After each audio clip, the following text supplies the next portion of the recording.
ये मुल्क तो इस सूरत हाल में है, मुल्क की मईशत खतरे में है और उसके नतीजे में मुल्क का दिफा खतरे में है। इसलिए कि अगर आपके पास पैसे ही नहीं हैं तो आप फौज का असला कहाँ से खरीदेंगे और ये अपना फौज को तनख्वाहें कहाँ से देंगे। और क्या इन्होंने इज्जत छोड़ी दुनिया के सामने पाकिस्तान की। अब इनकी वजह से पाकिस्तान को सोशल मीडिया को बंद करना पड़ा और पूरी दुनिया ने खबरें लगाई। अब जरा सुने, यानी ये बात पूरी दुनिया तक गई है ना। अब अगर पहले जो कुछ टीएलपी ने किया पाकिस्तान में 3 दिन में वो नहीं भी किसी तक पहुंचा, अब हर चीज पहुंच गई पाकिस्तान में। मेजर गौरव आर्या ने पाकिस्तान के अंदर मजहबी इंतहा पसंदी को एक्सप्लॉइट करने का क्या तरीकाकार बताया था, तजवीज दी थी उसने। आज आप देखें पाकिस्तान में यही कुछ हो रहा है या नहीं हो रहा। आपका दावा था मैं कारखाने लगवाऊंगा, आपका दावा था मैं 8,000 अरब टैक्स इकट्ठा करूंगा, आपका दावा था नौकरियां दूंगा। आप लोगों को ये रोटियां ये तरीका नौकरी देने का कि लोगों की हमीयत ही चली जाए, लोगों की गैरत ही चली जाए और आप हर आदमी को हाथ फैलाने की आदत डाल दें।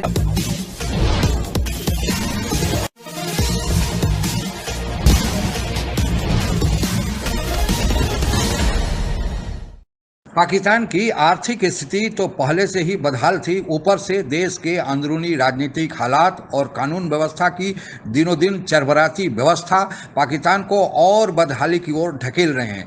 देश में शांति का होना विकास की प्रथम आवश्यकता है, पर पाकिस्तान में जो कुछ हो रहा है उससे नहीं लगता है कि निकट भविष्य में पाकिस्तान में शांति आने वाली है। लेकिन इन सब के बीच पाकिस्तान ने भारत पर इल्ज़ाम लगाने का एक मौका भी ढूंढ लिया है। क्यों और कैसे, आइए वीडियो देखें तो खुद ही आप समझ जाएंगे। ये मुल्क तो इस सूरत हाल में है, मुल्क की मईशत खतरे में है और उसके नतीजे में मुल्क का दिफा खतरे में है।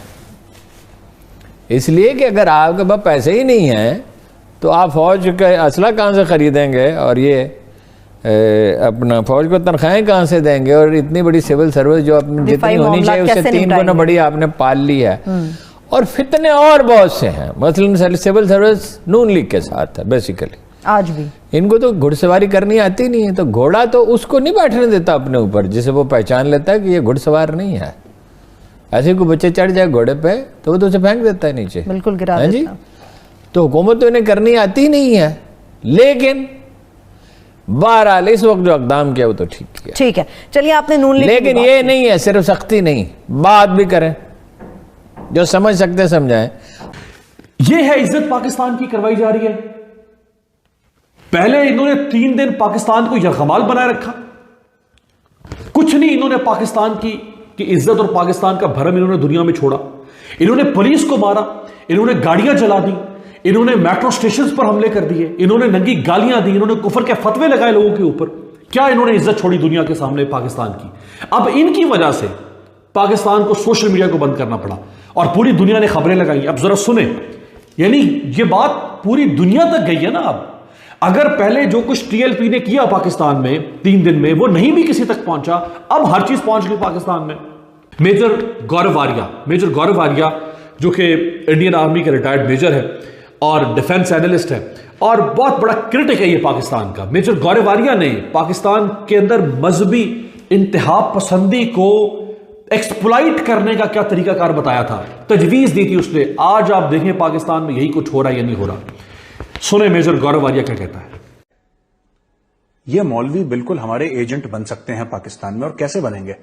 ये जो आदमी अपने को खुदा का बंदा मानता है, जो खुदा की किताब पढ़ाने का दावा करता है और फिर ऐसी गलत हरकतें करता है, इसका मतलब ना तो वो खुदा का बंदा है, ना उसका उस किताब से, मैं कुरान शरीफ की बात कर रहा हूं, ना उस किताब से उसकी कोई लॉयल्टी है, कोई वफादारी है। वो एक सेल्फिश आदमी है क्योंकि वो बच्चों के साथ और औरतों के साथ ऐसी जलील हरकतें कर रहा है। तो ये लोग हमारे एजेंट बनेंगे। कैसे बनेंगे? सिंपल सी बात है, 4-5 करोड़ रुपए का बजट है। एक मौलवी को बोला कि भाई देखो तुम्हारी तनख्वाह की, इनको ये 5,000 रुपए मिलते हैं, ज्यादा पैसे मिलते नहीं है। उनसे बोलना देखो मौलवी साहब, एसयूवी आपको देंगे, एप्पल का मोबाइल फोन आपके पास होगा, मकान आपको देंगे, ठीक है, सोशल मीडिया टीम आपकी बैठेगी दुबई में, राइट, और हर महीने आपको 2 लाख रुपए फिक्स आपके दुबई से आते रहेंगे आपके पास, या मॉरिशस से, केमन आइलैंड से, कहीं से 2-2 लाख रुपए हर महीने आपके पास तनख्वाह आपकी आती रहेगी और आपकी हर चीज का, आपके परिवार का, खानदान का, सब कुछ, we will take care of everything. आप बरेलवी हैं, आपका काम है हर हफ्ते एक वीडियो निकालना जिसमें आप देवबंदियों को गाली देंगे। देवबंदियों को गाली कैसे? इस तरीके से कि आप बोलेंगे वो गैर इस्लामी है। आपका यही काम है। ऐसे आप 15-20 मौलवी एक साथ आप बरेलवी इकट्ठा करिए पाकिस्तान के अलग अलग जगह। इनफैक्ट पाकिस्तान की मैं तो कह रहा हूं हर एक डिस्ट्रिक्ट में ऐसा एक मौलवी होना चाहिए जो कि बरेलवी हो। आप उसको पैसा दीजिए, एक सोशल मीडिया की टीम जो उसको अच्छी तरीके से एडिट करे और रिलीजियस टेक्स्ट्स का हवाला देते हुए, क्योंकि यही पाकिस्तानी करते आए हैं। जबकि कुरान शरीफ ये नहीं कहता कि शिया कौन है, सुन्नी कौन है, ये नहीं कहता कि बरेलवी कौन है, देवबंदी कौन है, अहले हदीस कौन है, सेवनर कौन है, ट्वेल्वर कौन है। लिहाजा पाकिस्तान में ये जो मजहबी इंतहा पसंदी, मजहब का नाम लेकर लोगों पर कुफर के फतवे, लोगों को मारना, गालियां देना, नफरत फैलाना, ये जो काम इस मुल्क में शुरू हुआ था आज से 40-50 साल पहले, आज हम उसका फल खा रहे हैं। आज हम वो जो बोया गया था आज वो हम काट रहे हैं।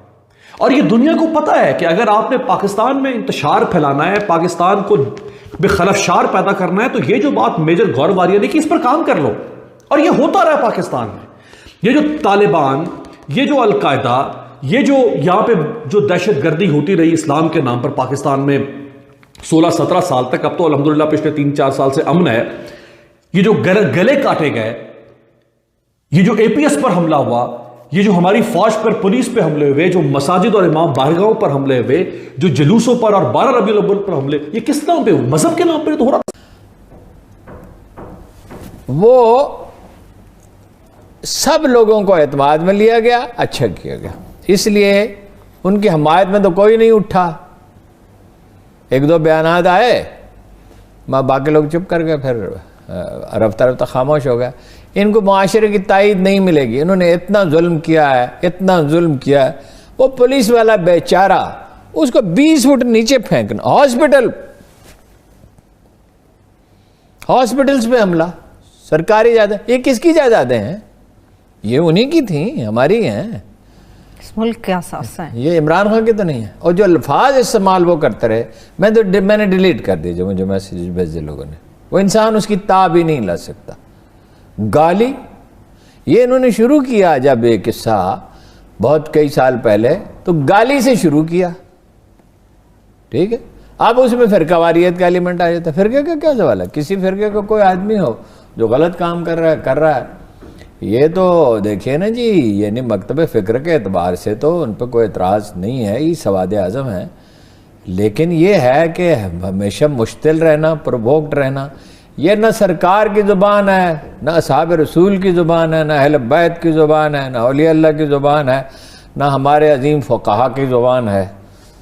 तो ये क्या ज़ुबान, ये क्या लबलज इख्तियार। चलिए हारून साहब, सियासत की तो बात करेंगे, मगर इस सियासत में जहां नून लीग और पीपल्स पार्टी का मामला, पीडीएम की सूरत हाल चल रही है, इसमें जहांगीर तरीन साहब हैं, वो भी बड़ा इंपॉर्टेंट रोल है उनका भी पूरी पॉलिटिक्स के अंदर, वो क्यों चुप हैं? फिर मैं जाती हूँ नून लीग और पीपल्स पार्टी पे। इसका तो एक ही मतलब हो सकता है कि कोई बातचीत शुरू हो गई है। किसके बीच? मतलब कुछ लोग बीच में पड़े हैं। एक वफाकी वजीर से मेरी बात हुई, अच्छा, उसने कहा कि बहुत नुकसान हो गया, जहांगीर साहब बड़े कीमती आदमी थे और मैं कोशिश कर रहा हूँ, चौधरी सरवर भी कोशिश कर रहे हैं और भी लोग कोशिश कर रहे हैं। वो गुस्सा ठंडा करने में वक्त लगता है।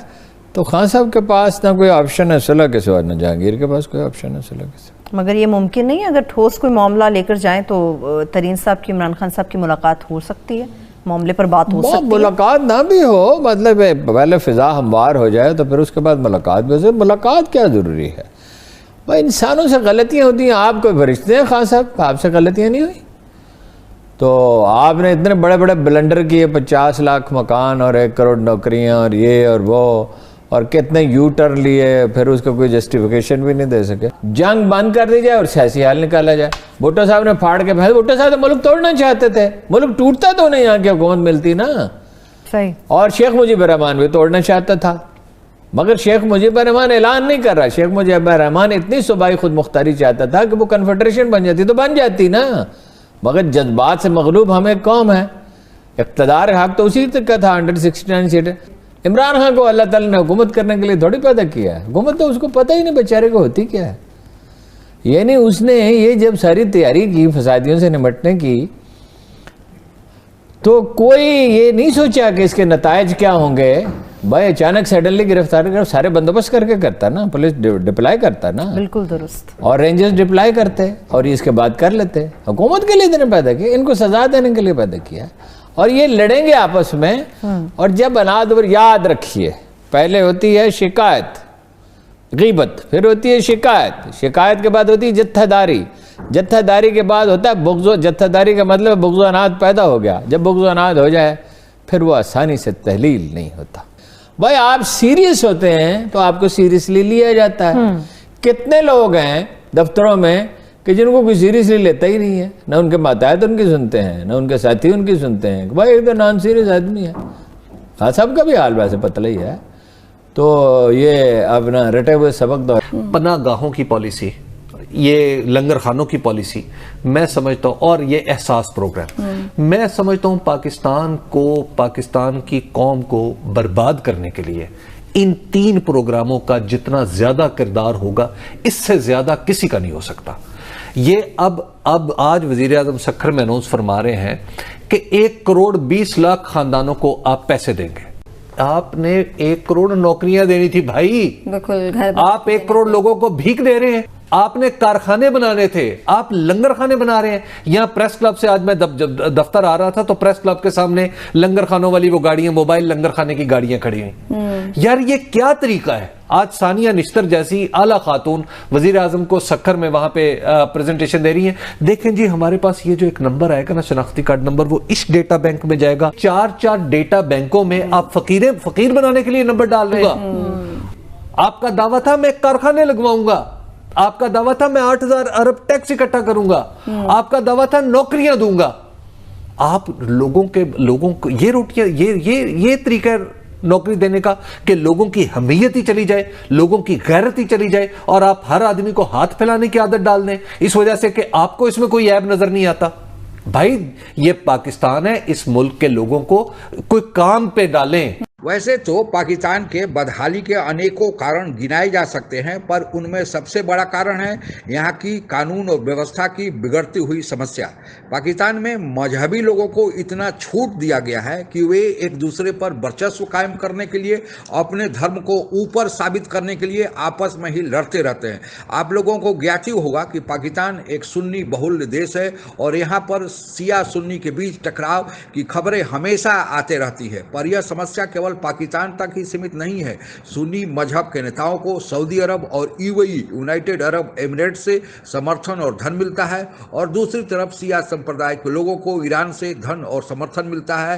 पाकिस्तान जब भारत से अलग हुआ था तो यह कट्टरपंथ की समस्या, शिया सुन्नी की समस्या पाकिस्तान में उतनी ज़्यादा नहीं थी। इसी कारण भारत से पाकिस्तान के ताल्लुकात भी अच्छे थे, और 1960 के दशक तक तो पाकिस्तान का जो विकास दर है, आर्थिक विकास दर, वह भारत से भी ऊपर था। इसी कारण भारत से संबंध अच्छे भी कहे जाते हैं। 5 जुलाई 1977 को निर्वाचित सरकार जो पाकिस्तान में थी, उसके मुखिया जुल्फिकार अली भुट्टो को जबरदस्ती सत्ता से बेदखल करके वहां के सेना के प्रमुख जनरल जियाउल हक ने खुद ही सत्ता संभाल लिया और देश में मार्शल लॉ लगा दिया और मार्शल लॉ प्रशासक बन गए। बाद में वहां के राष्ट्रपति भी बने जो गैर कानूनी ढंग से अपने को राष्ट्रपति घोषित कर दिया। 1977 से लेकर 1988 तक जब तक वे सत्ता में रहे, इनके दौर में पाकिस्तान में धार्मिक कट्टरपंथ को खूब हवा मिला।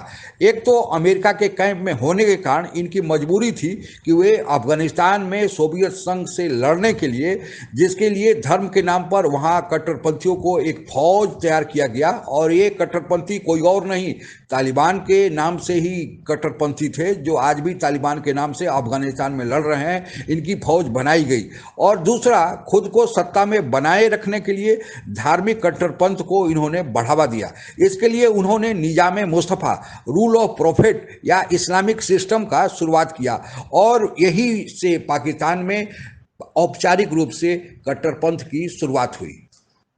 जियाउल हक ने ही नारा दिया था कि सेकुलर पाकिस्तान ज़्यादा दिन तक जिंदा नहीं रह सकता, उसको इस्लाम के रास्ते पर चलना ही होगा। और इसके लिए उन्होंने शरीयत कानून पूरे पाकिस्तान में लागू किया और शरीयत अदालतों का भी गठन किया। कट्टरपंथ का जो बीज उस समय जियाउल हक के समय रोपा गया था वही अब बट वृक्ष हो गया है और पाकिस्तान के लिए ही गले की हड्डी बन गया है।